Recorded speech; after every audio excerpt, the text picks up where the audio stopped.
Hi everybody, welcome to another update on the stock screener. We are currently in Hong Kong. This is the Junk Bay. That's the Cross Bay Bridge, and we are going to talk about the candy store. It has been quite a while, and let's stroll along this bay and talk about our portfolio. So you can see the portfolio here. So we had Soma Gold, Serabi Gold, Monument Mining, the three nice candies. They all went up, so that's good. And to the right you can see the new candies, which are Soma Gold, Serabi Gold, Mineros, Santacruz Silver, Danaos Corporation and Dundee Corporation.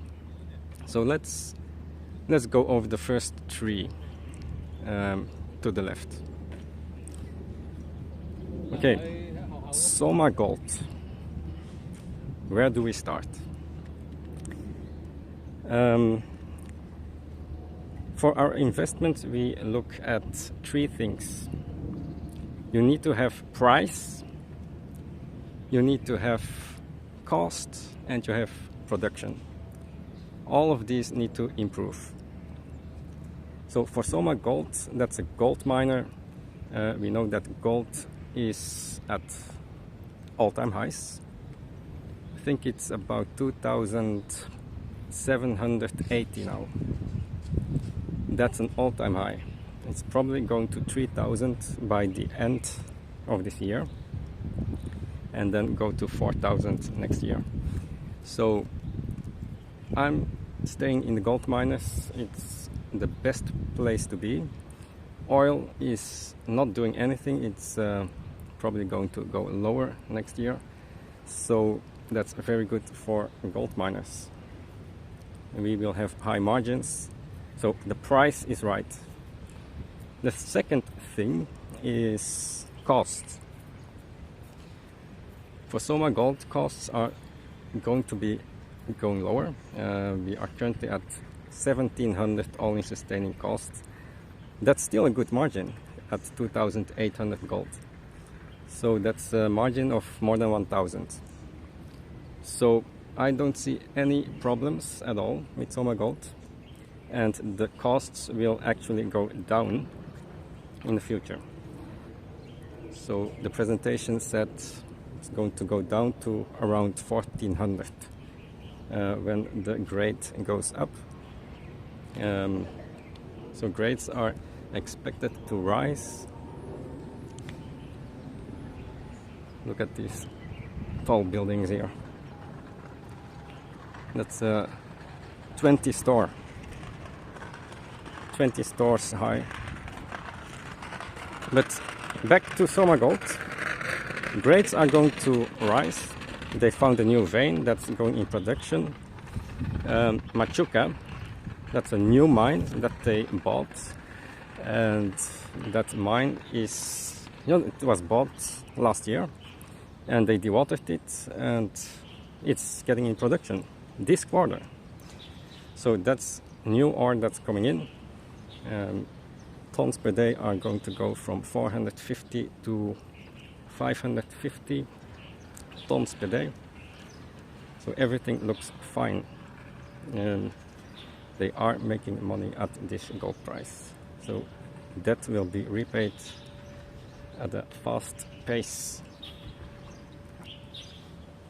So production wise, we are going to see 40,000 very soon per year.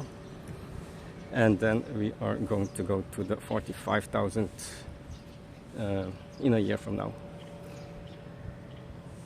at an all-in sustaining cost of 1,400. If you do the math, that's about a PE of 1.5 to EV to free cash flow of 2, so very cheap. Okay, so good.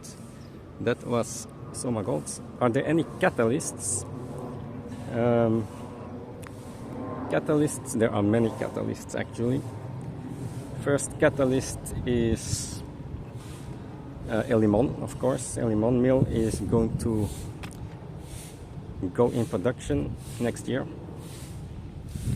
That will add more production. They are also finding new veins at El Limon, at Machuca.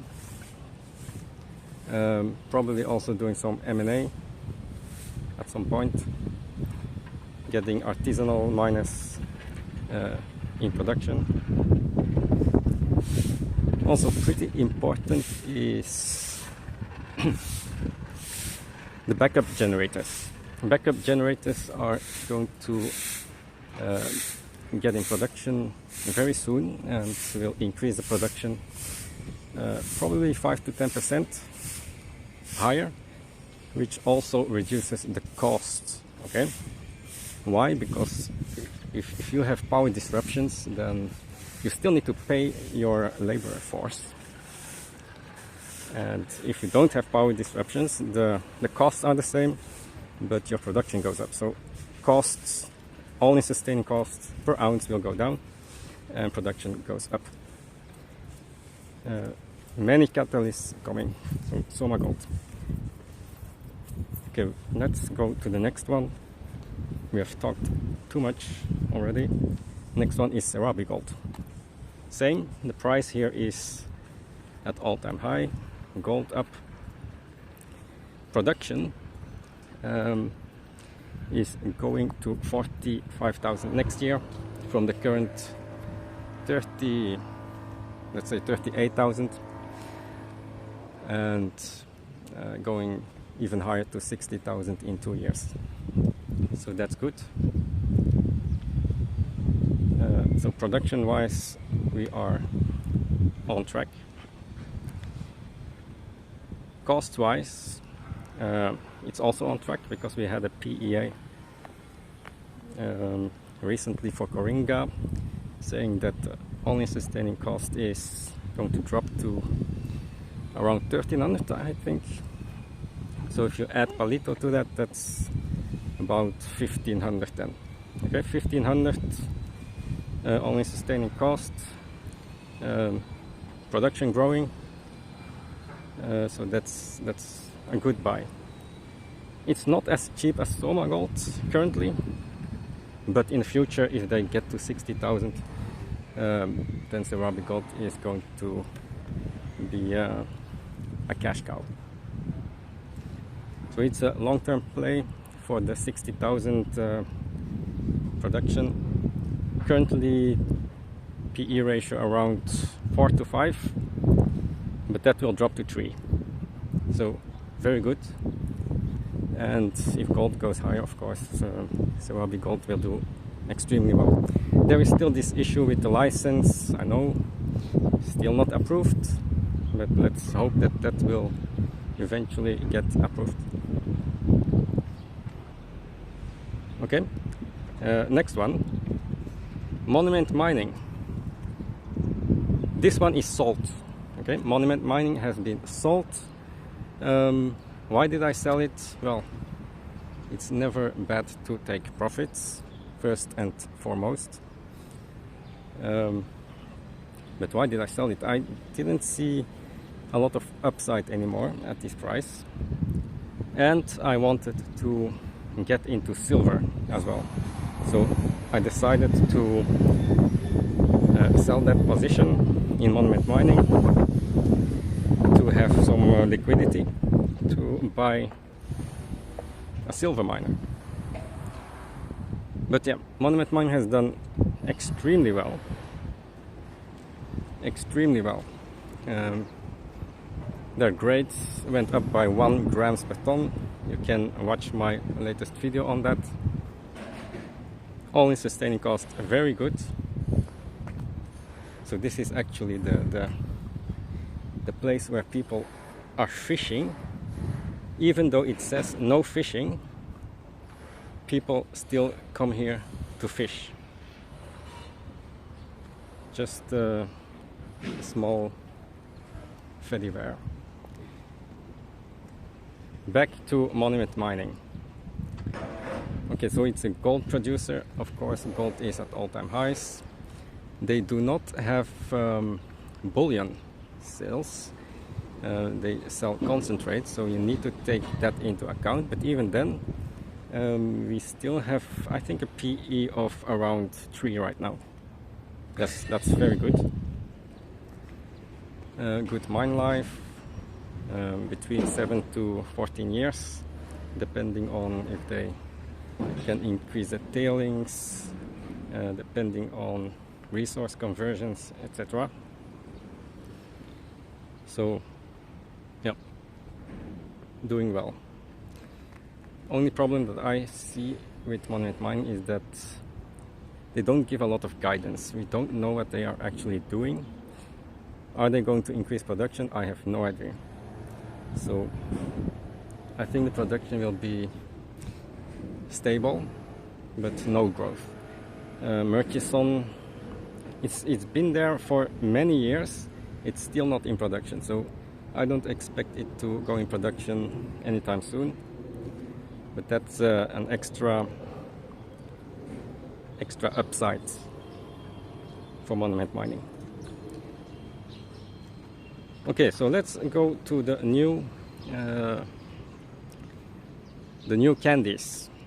We have Mineros MSA as an extra candy in the store. So why have I bought Mineros? Mineros has a very easy business. It's just digging gold out of the water. So it's a dredging company.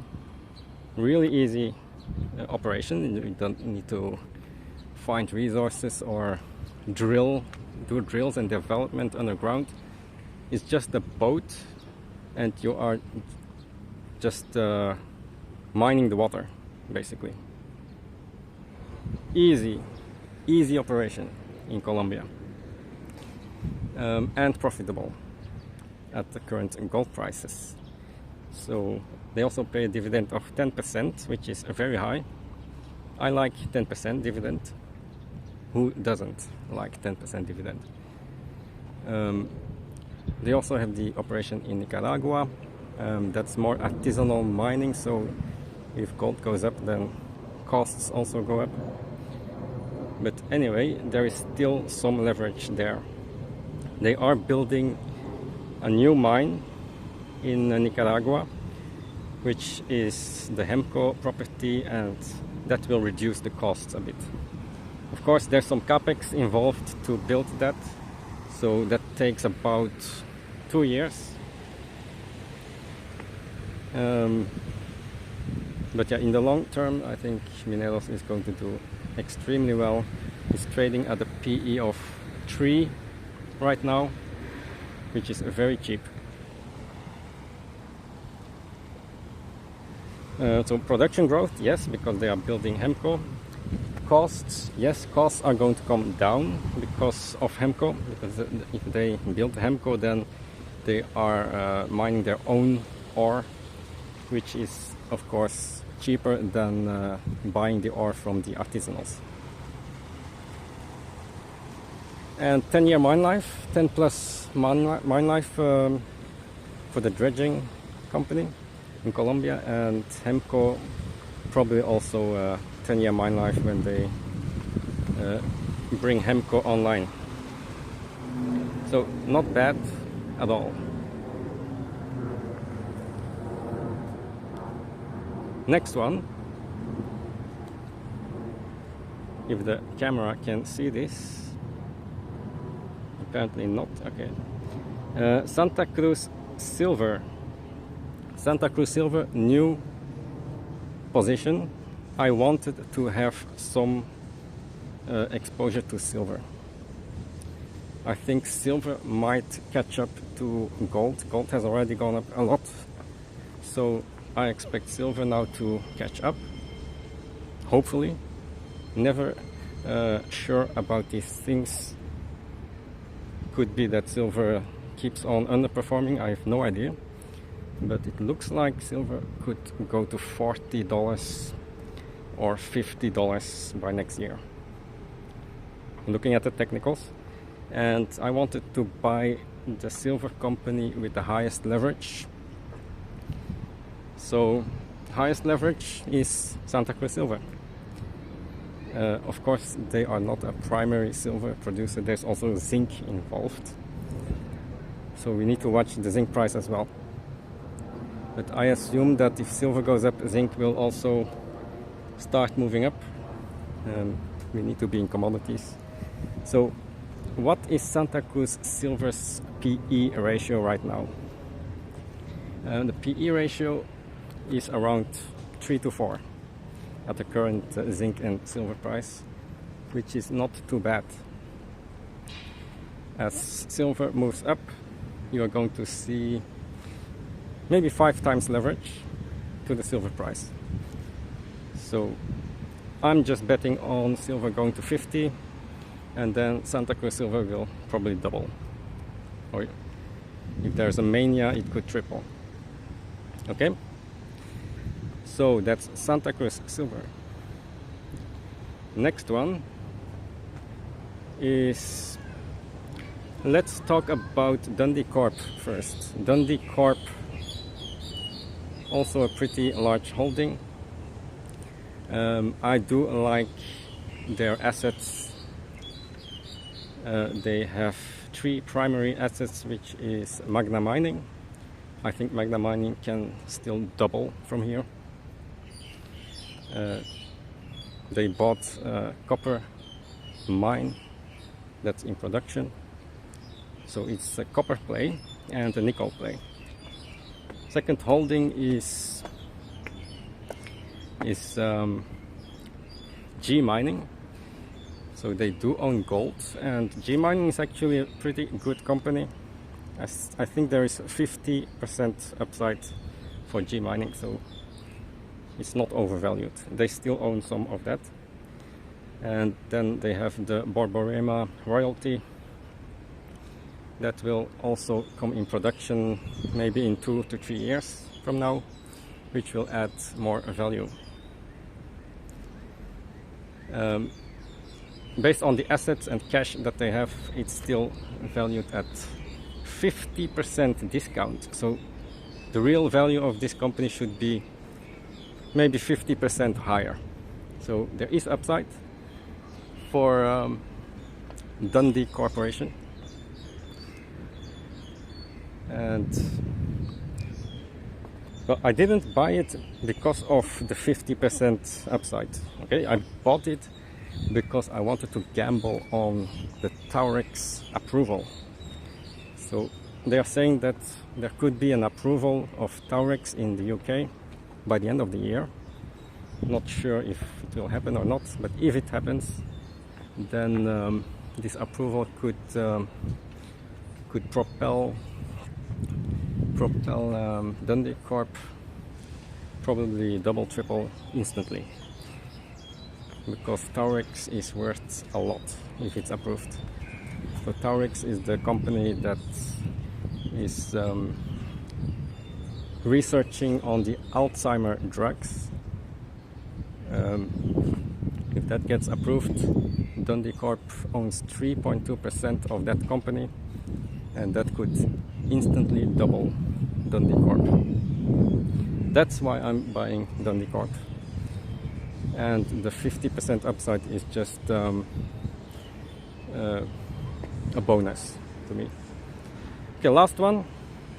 Very small position, DAC, Danaos Corporation. I just wanted to buy it because it was trading at half book value. It's a container shipping company.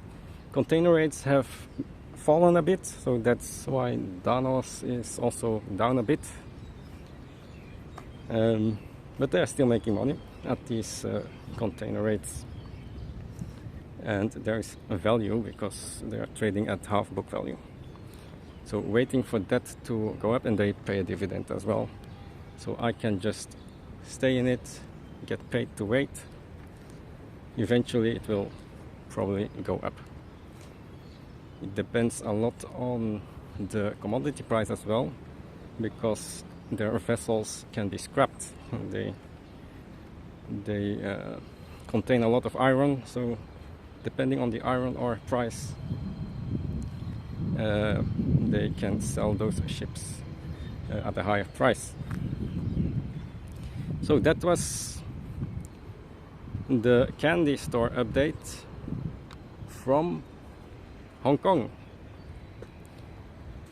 And this is a pretty nice place to walk. So a lot of places to visit here. So that was the update, and I'll see you next one. Bye.